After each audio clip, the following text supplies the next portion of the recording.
We're out here on the Confusion HMA, or Confusion Mountain HMA. We have an AML, or appropriate management level, of 115 for the high end and 70 for the low. And our current population here right now is 320 horses. We have not gathered this particular herd area since 2003, so we are about 8 years out from actually being here gathering. We've done a few things as far as our management to keep horses here a little longer without having to come back in, which has helped us, but this is a very tough piece of real estate for horses to make a living on. And we can, if you look around and you see behind me, there's very few trees. There's very few annual or perennial type plants that put out a whole lot of forage, and we'll point some of those out as to what the horses actually utilize to make to sustain themselves out here on the HMA. One of the key plant species that we monitor the rangelands that the horses really use is what we call a white sage, or a winter fat plant. This plant here has got a lot of protein, and it allows the horses to survive during the winter months and from the fall into the spring. On good years, we can find this plant up here another 4 to 5 inches, and it really helps them pull through. And this is one of those key plant species that we really monitor. We watch the horses get a lot of use out of it and get a lot of nutrition. A couple of the other plant species that we see most commonly out here in the desert is this one here, which is an Indian rice grass. It hasn't started to come on yet. It's still just a little bit cool for it to really start greening up. We are seeing a few of these little fescue plants starting. And at this time of the year, the horses really spend a lot of time chasing that little bit of green that's just starting to come on. The one thing that we find here on the Confusions is the lack of available forage. And you figure we have a acreage that's probably approximately 250,000 acres, which may seem like a lot. And in space, it is a big piece of ground. But as you look around, and as you can see right here around me, how much of the inner spaces between the plants does not contain any type of vegetation. It's real small, it's real sparse, it's limited to the amount of available forage for horses to actually live.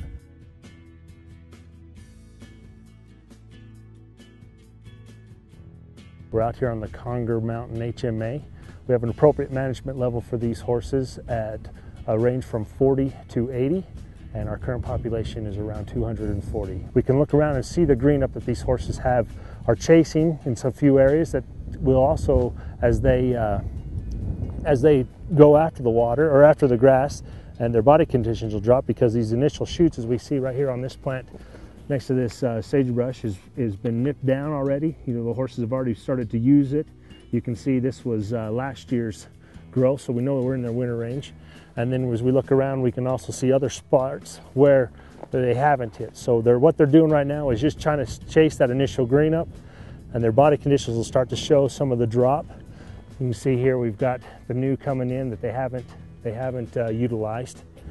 And as we go into the spring to where this grass finally gets substantial enough that they can start putting on weight, their bodies will drop just a little bit. We're also going into that foaling season where the mares will look poor, trying to maintain not only their body conditions, but also that of their unborn colt, and eventually their colt once it hits the ground. What we're looking at here is a needle and thread grass, or Stipa camata. This is the winter feed for the horses over here on their winter ranges. We can see that this here was left from last year, and they haven't touched it at all this year. We can see the green that's coming up in here. You can see the amount of growth that we have that's coming up inside, as opposed to the one next to it that's been utilized already. The general public may wonder why we gather horses off of our public ranges. The reason we gather horses off of our HMAs that we have is because their population increases, and as population increases, that puts a strain on the resource that they need to have in order to sustain themselves out here on the rangelands. Management within the herd areas that we have in the West is very important, and if we can maintain or find ways to suppress the population growth to where it doesn't increase at that 20% we see on an average, then those horses are able to maintain themselves out here on the deserts longer without the interference of us, and we're able to manage them at appropriate management levels over a longer period of time. Utah is actually the second driest state, and I think we receive in Miller County approximately 6 inches of rain per year. It's extremely important that the resources that we have are managed, because with that amount of moisture, there's no regeneration of any type of vegetation. There are some habitat manipulations that we can do to increase the forage. We are managing for multiple use, and so there's horses, there's elk, there's pronghorn. We have population objectives set on all of our populations.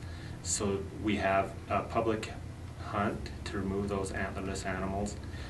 In some situations, we're limited by our water resource or precipitation, and there's not a lot of range manipulation that we can do to increase the forages. All the numbers are in alignment. The range seems to, go along pretty well, and there's enough feed for everything, enough water for everything. But when one of them gets higher than it should be, then the others are the ones that seems to adjust. I'd say most of the folks in our county enjoy seeing them. I know there's quite a few folks who come in from outside the area to watch the horses, which is a tourism thing for us. They like to see them, but they wouldn't want to see them, just kind of overtake things and just let roam. And for their safety and other people's safety, they like the idea that they're being, responsibly managed, and that there's a plan and that they can come and have input.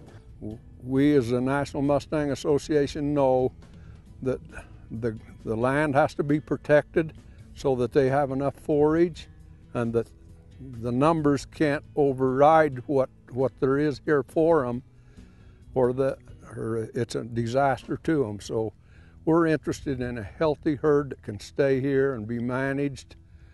They're a beautiful animal. I think people need to do more research. Instead of taking what you read or what you hear, and question and talk to BLM staff, talk to the people that are on the range, and find out what really happens, because a lot of times you're just showing what's sensational, and if you remove that, you can learn the facts for yourself and make up your own mind.